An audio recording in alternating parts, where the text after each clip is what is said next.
Our next panelist is Mary Fellows, founder of Greenwith Studio and fashion impact director of Extreme Hangout. Mary is formerly a Vogue fashion director and editor, an A-list celebrity stylist, features writer, and content creator who has lived and worked across the UK, Europe, Asia, and the US. As a celebrity stylist, she was the first to feature an Oscars gown made with sustainability materials from Prada and Stella McCartney for the actress Olivia Colman. She's the founder of Greenwith Studio, a boutique sustainable fashion consultancy based here in London, and we're thrilled to have her with us this evening. How did you become interested in circular fashion? The interest came in circular fashion when I was living in an ashram in the Himalayan foothills. And I get talking to a philanthropist called Robert-Jan van Ogtrop, who set up an organisation some of you in the room will know of called the Circular Economy. And I'd heard about circularity and I'd heard about it, but I wasn't totally clear on it. And we were living this incredibly, circular, sustainable existence at this ashram where all our food came from the land, and we were praying with Buddhist monks every day, so we're in this kind of headspace. And the way that he delivered the information about circularity was just like, it was like this wake-up call. I was like, oh my God, that's it. Like, everything operates like Mother Nature. Nothing goes to waste, it just goes round and about, oh, I get it, And then when I started to work more around sustainability, I realised that sustainability was such a hollow term, and that actually, really circularity should be the goal, because everything else becomes kind of like by the by once you realise that circularity is just the way that everything should be manufactured, created, and consumed. No, that's really cool. Yeah, outside of the UK, that's a great way of putting it.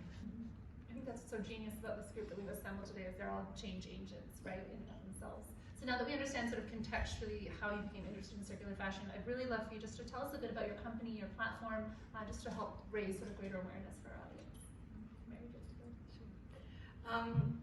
So I founded Greenwith Studio because I was just fed up of the greenwashing I was on the receiving end of. As an editor and a stylist to all these famous actors, I was invited to things like press days. They'd be like, oh my God, you've got to come and see our new sustainable PVC collection. And I'd literally be like, so what?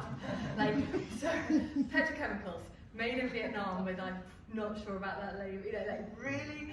And so that was one of the reasons why I set it up. And the other reason I set it up was because when I insisted to quite a lot of brands who were making these custom wardrobes for these actors, let's use sustainability as a core pillar. And I gave them all sorts of guidance, like, for your brand, why don't you talk to your mill? For your brand, why don't you talk to your studio? And after a while, some of these brands said, do you want to come and consult to us on sustainability? And I was like, no, why don't I not take your money for something I'm not qualified for? And why don't you not ask someone who's not qualified for something that's so important? And this is like, then I was like, oh my God, there is so much opportunity that these huge brands will get an unqualified, passionate person to come and talk about. So I thought, okay. So I set up Greenwith Studio and thought I just want to stay small and agile at the beginning rather than getting drowned in governance and operations, and then bring on board expertise as and when I needed to help brands and retailers and anyone else across that fashion value chain who is ready or curious to make that change. So that's how we operate, in that we can bring on board the best from whether it's supply chains or carbon emission measurement or circular initiatives or whatever it might be that we feel that brand or entity needs. So that's what we do. We've worked on everything from helping one of the biggest jewelry brands not greenwash to authoring a white paper that's about to come out for the British Fashion Council on circularity. Is a big part of that white paper, but it's about enabling citizens to do their bit regarding longevity and the role that technology plays. And we are working with a movie studio in LA, one of the biggest ones, and working as a chief sustainability officer for a medium-sized women's wear brand. So we do everything from copywriting to initiatives to impact to fibre to farming. So it really varies, but we have this brilliant model where we're able just to bring in the right expertise that we need when we need it. One-stop shop, honestly. Yeah. I love that. Yeah. That's amazing. Thank you. Thanks. We're just going to talk very briefly about sort of some of the key successes to your company. Obviously, there's many of them, but what do you think is sort of one of the key sort of ingredients, let's say, for success, either in the circular economy, as female founders, working for female companies? Anything that you think that sort of led you to success? I think one of the things was, because most of my, let's call them my tribe or my collective, we all came from publishing backgrounds, and I said that I felt that the world of sustainability and climate change was often mired in quite complex language. And I've always said that if my goddaughter can't understand what I'm talking about, or the brilliant black cab driver, or whoever it is, if I can't get somebody else to understand what I'm talking about who's not from this sector, then I failed. So I think one of our key successes is we distill it right down into something that's really pragmatic. I've got this brilliant handyman called Paul, who's broad, brilliant Cockney, and I actually said to him the other day, I was writing this pitch deck, I said, Paul, can I just show you and read this pitch deck and see what do you think about it? And I read it and he goes, do you know what? It sounds like you swallowed a dictionary. And I was like, okay, he's my secretary. So I think pragmatism around language is a big thing. And then second of all, we also felt that Greenwood was needed because I felt that sustainability generally, but also in fashion, had an image problem and a comms problem. And it was often seen, and still is very much today, as, okay, let's give that to the guys down the hall, or let's lump it onto corporate social responsibility, or let's maybe see if marketing teams will take it on, or, okay, well that's, a brand I talked to the other day, who, they turn over about 30 million a year. I said, what are you guys doing about it? And they said, oh, we pulled straws for it. And the one who ended up with it, we gave her a cocktail to make her feel better. And I was like, that is so sad. Yeah. So we felt that there was a real role to play in actually kind of changing the story and the narrative around sustainability, because it's not something that you should do and it's like really boring and it's like checking a box. It's like actually saving the planet and making your business robust and having a bottom line and future-proofing your business for consumers and suppliers and employee retention and all those things. So I think that's been part of us. I think also the last thing, and then I'll stop talking, the last thing is that because we're really from the trenches of fashion, my team, and I looked around the other change agents in sustainability and I felt that they were doing brilliantly, but a lot of them had a lot of theory. And I was like, okay, I'm just going to come at this with solution, action, optimism, hope, but literally just action. And I don't see some of these other people at press days, at fashion week dinners, at the shows, anything, but I'm like in fashion and I want to change it from within rather than just be against it and try and change it with doom. I'm actually pro-fashion and you've got to stay with it. Sure. Those key deliverables, yeah, absolutely. What you're saying, it is on a journey, right? These sort of various increments within that journey that I think everyone here has been on. And while we did talk about success, what are some of the sort of challenges that you faced in this industry? Maybe from early days or last week. What's one that sort of really stood out as a challenge? We can start with you, Mary. I think one of the challenges we find is that, of course, one of our missions, like all my panelists, is to see the industry stay robust and to contribute back to the economy and to bring joy and help us get dressed and help us express ourselves. And the fashion industry is so behind other relative sectors that have, it turns over between 2 and 2.5 trillion globally, depending on which statistics you believe in.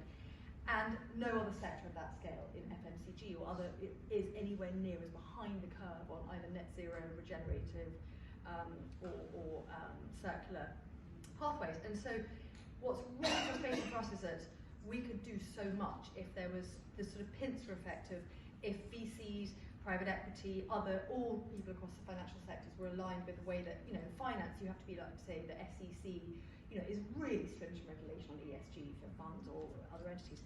And that doesn't trickle down into a lot of the asset classes that the financial sector has exposure to in the fashion sector.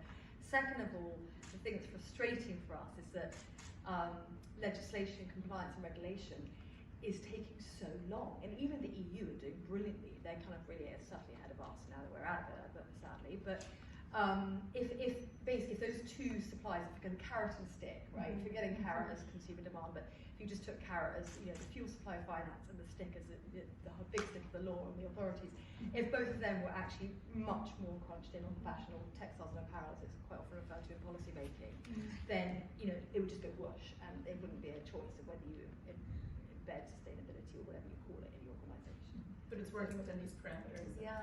So when they eventually come in and start to close in, then I think it will inevitably have to. It'll accelerate. Yeah. But until that, it is frustrating to see the lack of progress. You have so much passion too, even on just the stage and on the audience. Yeah. What were some of the sort of initial feedback you got from potential investors? I know you had to comment about the button. I mean, for anyone on the panel who wants to sort of speak first, but what was some sort of initial feedback when you said, this is what I want to invest in, the circular economy, this is, I'm looking at it from a fashion perspective. What were those initial conversations like? Mary's looking down there. Yeah. What's been interesting for me is investors we speak to, it's usually women that respond, and I'm not someone who likes to kind of really go for that polarized narrative where men bad women. It's like, no. But I do just find, without it being that way, that women tend to respond better to the concept we have, because we're in development on some software. So that's been really encouraging, and actually the way that women do business is really lovely, and it is slightly different at times.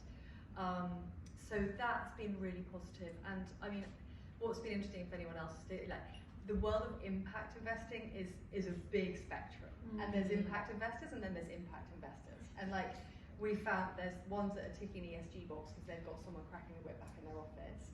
And then there's ones when you say like, you know, you find out how they live, you know, outside of the office, and then you can find out if they really do care about impact.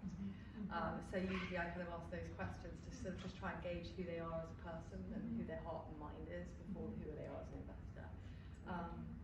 But it's I think you just don't, I'm sure you found this, that you don't want to end up being like, oh, okay, so we invested in like female fan sustainability.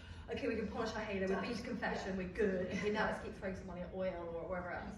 You just don't want to be that compliance thing. Yeah, absolutely. So, yeah. Give me a checkbox, as we say. Yeah, absolutely. Okay, so awareness and knowledge of the circular fashion industry has obviously evolved. I mean, obviously great, wonderful work many of you have been doing. But how do you avoid charges of greenwashing, for example, or people thinking that it's a checkbox exercise as we discussed? I don't know where you want to pick up with it. Yeah. I mean, well, ironically, I think, like I mentioned, one of the calls to action for me to set Green Studio up was when I got fed up of being on the receiving end of greenwashing and seeing straight through these rather hollow claims. So, conversely, there's also a term called green blushing and green hushing, which it is worth mentioning because there are brands that are doing a lot more than they will lay claim to, and they are very frightened or have fear of exposure because once they talk about it, then they're held accountable, and they've let the cat out of the bag, so to speak, right? So the greenwashing thing is really complicated, but it's a question we get asked a lot by the brands and retailers we work with, and what we usually advise is, in this day and age, nobody minds if you're not perfect, because the only real sustainable fashion there is either the pieces in your wardrobe that you don't ever send to landfill, or you go to Papua New Guinea or the Amazon and you see tribespeople wearing clothes made of literally beautiful grass, or their jewellery's made of bark and bone, and that's sustainable fashion because it's going to go straight into the earth and be compostable. Anything else is a proxy. So as long as you communicate to your customers, suppliers, other stakeholders, and just say, this is our sustainability policy or our manifesto, here's how we're going to get there, here are our targets, and help us go on the journey with us, be accountable, help us to be accountable to you. And as long as you demonstrate you're making change and you're on track, nobody minds. And that honesty and vulnerability is better than saying, oh, here's our eco-conscious range, or here's our, it's not. And thank goodness for the Consumer Marketing Authority and their Green Claims Code, which came out just over a year ago, because that has definitely given a bit of a framework for brands and retailers to know what they can and can't say. And the EU as well are really starting to come for that, particularly in textiles and apparel. So, but I'll just give you an example of it. Another retailer I talked to recently, a big luxury multi-brand retailer, international, said, okay, we have a certain sort of, I won't say it, but like an area where you can shop sustainable fashion. I don't want to give away who they are, but we only can include 9% of the brands we work with and their products in that thing, but we know that about 30% of their stuff would fit the criteria if they were willing to talk about it. And they won't, because particularly the high luxury brands, they feel that they don't even want to get in that conversation because they want to sit above it, and that the minute they open that door, it's like, it's all messy. Do they think it's going to dilute their brand, or they just don't want to be involved? Okay. Yes. Okay. And like a famous jewelry company said, well, we make that famous snake. Why don't you just talk about the snake? That's related to nature. But don't you dare mention climate change in association with us on your website. Yeah. They got the snake they're all set. Yeah. Oh wow. Okay. Can I just add to the greenwashing thing? Please do, yes. One thing that really annoys me, and I don't know if anyone out there is thinking about it, I know there's some students here from King's who are thinking about setting up a fashion company. The offsetting thing, a lot of it is nonsense, and that is another aspect of greenwashing that doesn't, I think, a lot of people think about greenwashing as like, oh, this is our conscious range, or this is organic, or whatever. But the offsetting thing, it's like, if you offset using planting trees, okay, just to set the record straight, usually it takes a tree about 2 decades or more to reach maturity when it's at the point where it can sequester carbon out of the atmosphere. About 75% of the trees don't often make it to maturity.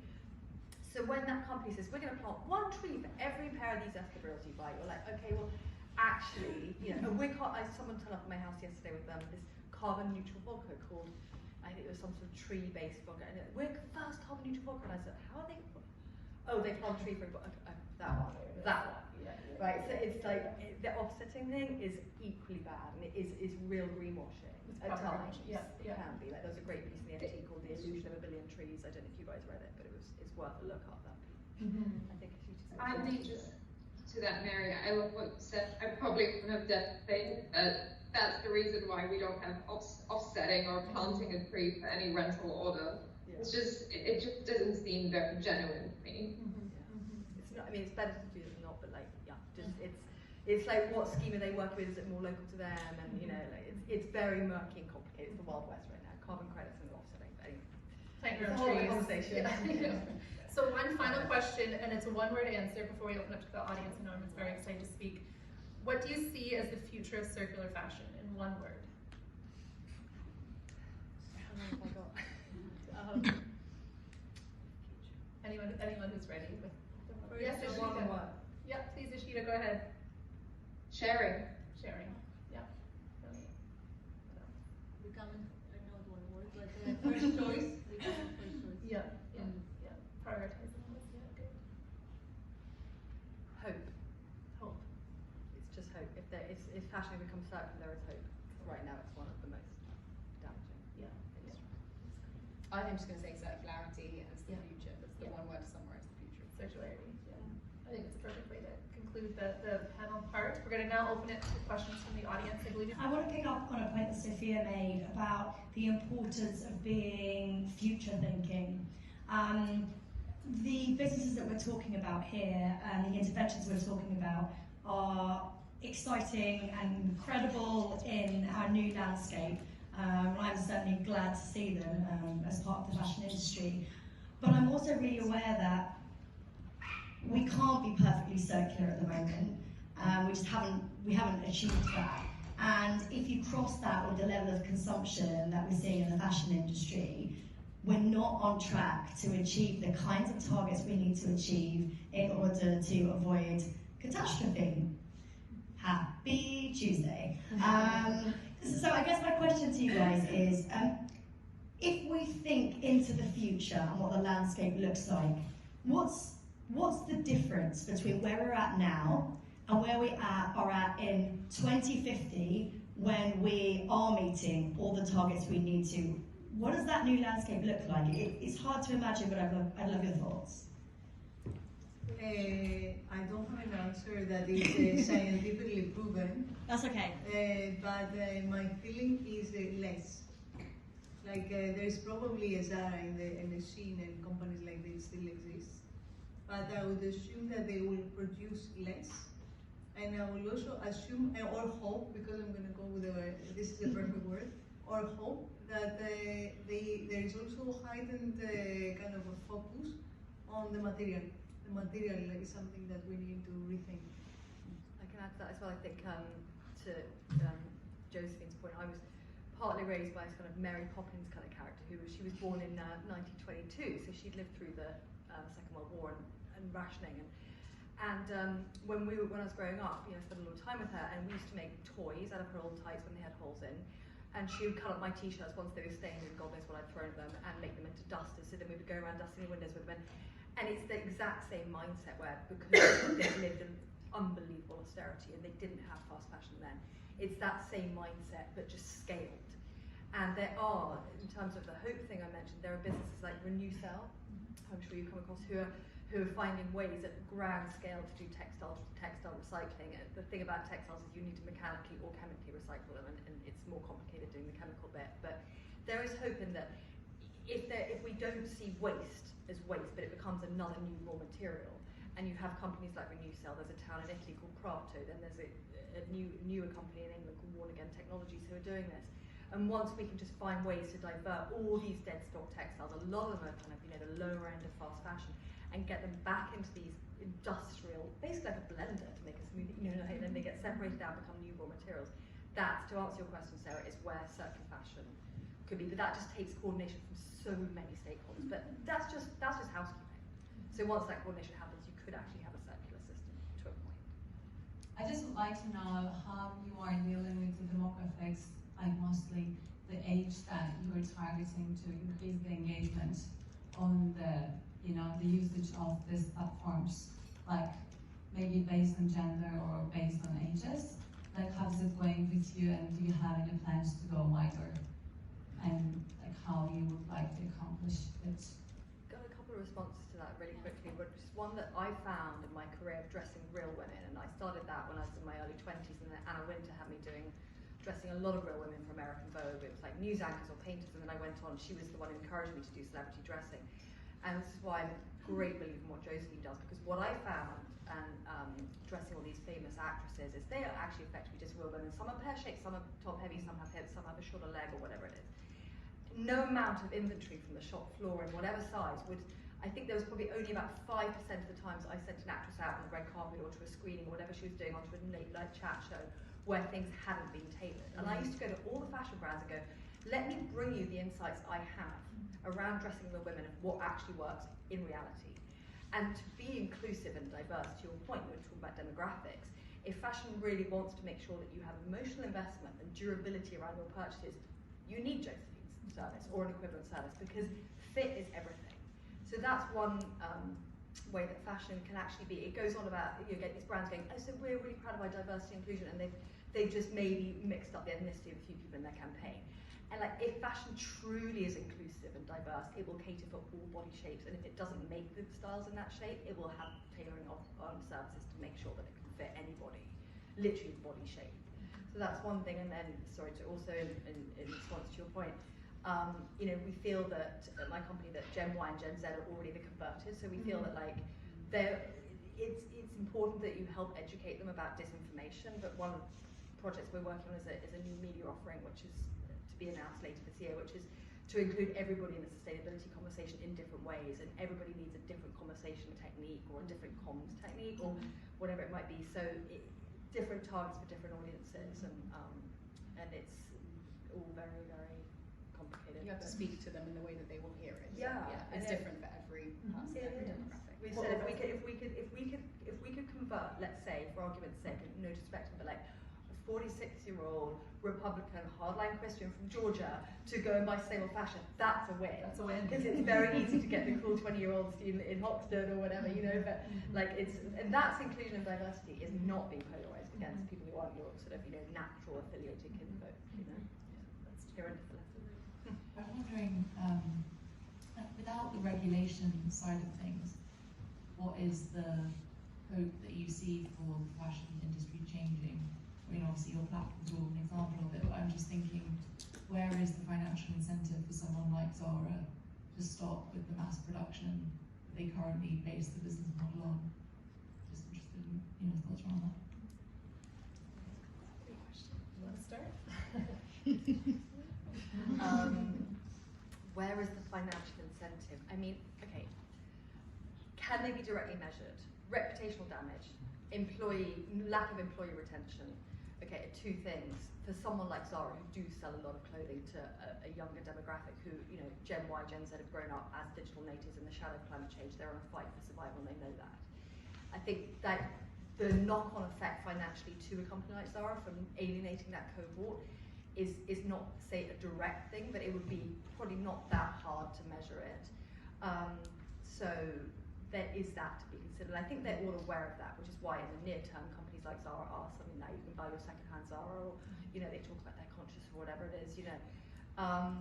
But is there a financial incentive? There should be, because if you look at Paul Polman and what he did for Unilever, he showed that for a massive FMCG, you know, making products with very low margins, which is what fast fashion is, it is possible to be, let's call it sustainable in inverted commas. So I think that it's a really hard question to answer. I was like, yeah, piggybacking off of Mary's point, I think that there's not a future for them because of the wider situation. Like, there's not a future for them. So if they want to future-proof their businesses, they need to change them. And I think that leaning on the likes of like a Patagonia, who not only have a repair scheme, but from the beginning haven't been about buying as much as you can. It's like, buy a really quality piece, keep it for the life or whatever. Like, that has built a future-proof them because it's built a brand of quality, a brand of longevity. I think as consumers change their minds, they won't be buying from those brands. Consumer money is going from brands like that and going towards Vestiaire Collective. It's going from brands like that and going to more sustainable brands that are up and coming.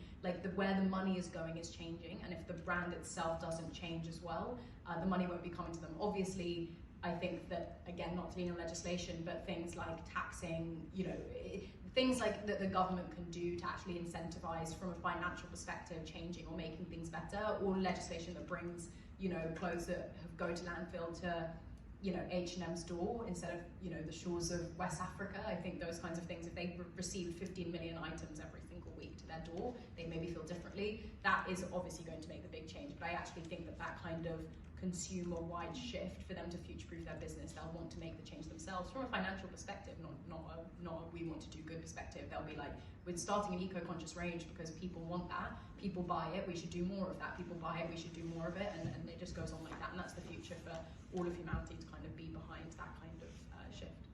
So I was simply going to say, I think a younger generation, the consciousness level around this topic is much more. And it's interesting that this is global. It's not Europe only, it's not the US only, it's global. So I think this will be the catalyst.